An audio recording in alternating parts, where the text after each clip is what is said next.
সংগ্রামী বন্ধুগণ, আজকের এই মুহূর্ত এই খোকসার জন্য এক বিশেষ মুহূর্ত।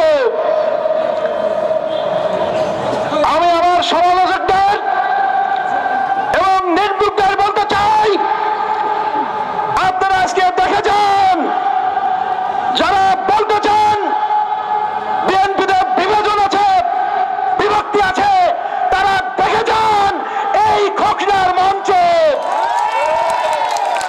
খোকসার সমস্ত নেতাকর্মী আজ ঐক্যবদ্ধ হয়েছে। আপনাদের মাথায় চুলকানি পড়েছে, আপনাদের মাথায় হেঁট হয়েছে, আপনারা লজ্জা পেয়েছেন। সংগ্রামী বন্ধুগণ,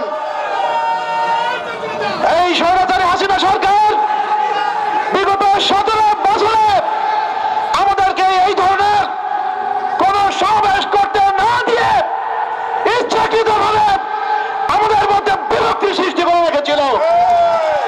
তারা জানত আমরা যদি এভাবে বসতে পারি, আমরা যদি এভাবে মিটিং করতে পারি, আমরা যদি এভাবে আলোচনা করতে পারি, তাহলে আমাদের মধ্যে কোন দ্বন্দ্ব, সংঘাত, বিভাজন থাকবে না।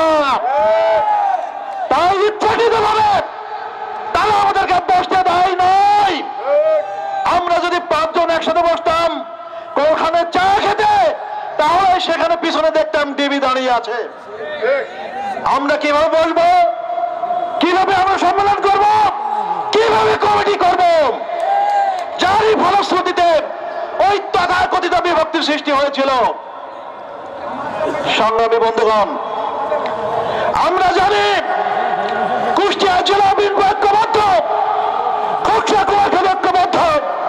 আজকে এই মঞ্চ, এই সমাবেশ তার বড় প্রমাণ।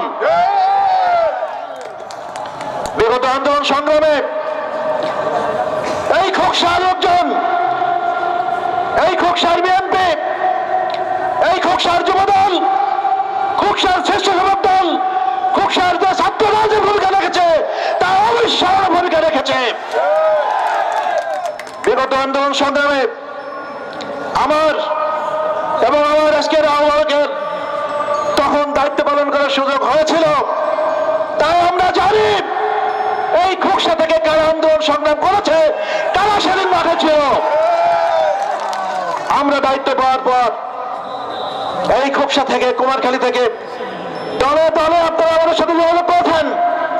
বারবার আপনারা একটি কথাই বলতে চেয়েছেন, যারা আন্দোলন সংগ্রামে সক্রিয় ছিল, ভূমিকা ছিল, তারা যেন এই কমিটিতে মূল্যায়ন হয়, তাদেরকে যেন মূল্যায়ন করা হয়। আমরা কথা দিচ্ছি, আমরা যে কমিটি উপহার দিব, সেই কমিটিতে যারা আন্দোলন সংগ্রাম করেছে তাদেরকেই মূল্যায়ন করবে ইনশাআল্লাহ।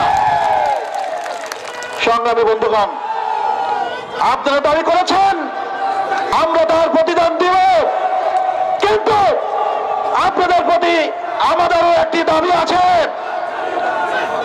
আমরা যে আহ্বায়ক কমিটি করব, সেই কমিটি হবে মাত্র 1 থেকে 1.5 মাসের জন্য। কারণ আপনারা জানেন কিছু সাংবিধানিক বাধ্যবাধকতা আছে। 90 দিনের মধ্যে এই কুষ্টিয়া জেলার সম্মেলন করতে হবে। সেই মোতাবেক ফেব্রুয়ারির প্রথম সপ্তাহে কুষ্টিয়ার জেলা সম্মেলন হবে।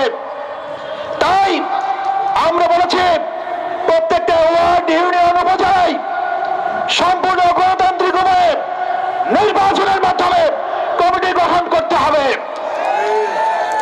এবং সেইখানে আপনারা যেমন আমাদের কাছে আবেদন নিবেদন করেছেন, আপনাদের প্রতি আমাদের একটা আবেদন নিবেদন থাকবে, ওই ওয়ার্ড থেকে শুরু করে ইউনিয়ন এবং উপজেলায় যারা সেদিন দালালি করেছে, আওয়ামী লীগের সাথে ছিল, আওয়ামী লীগের দোসর হিসেবে যারা আন্দোলনের ছুরিকাঘাত করেছিল, তারা যেন কখনোই কোন জায়গায় ফোনের মাধ্যমে খবর আসতে না পারে।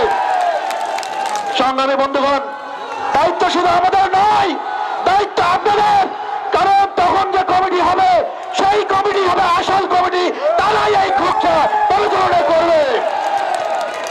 তা আমি বলতে চাই, এতদিন আপনারা বলতেন বাকেট কমিটি হয়, এই কুষ্টিয়ার বুকে আর কোনদিন বাকেট কমিটি হবে না। এখন কমিটি করার দায়িত্ব আপনাদের।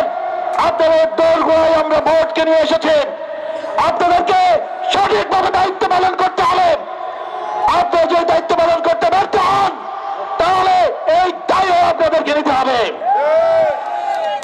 সংগ্রামী বন্ধুগণ, আমি বলতে চাই আমাদের কোন কোন কর্মী এবং নেতা ভাইরা আপনারা নমিনেশন পলিটিক্স এবং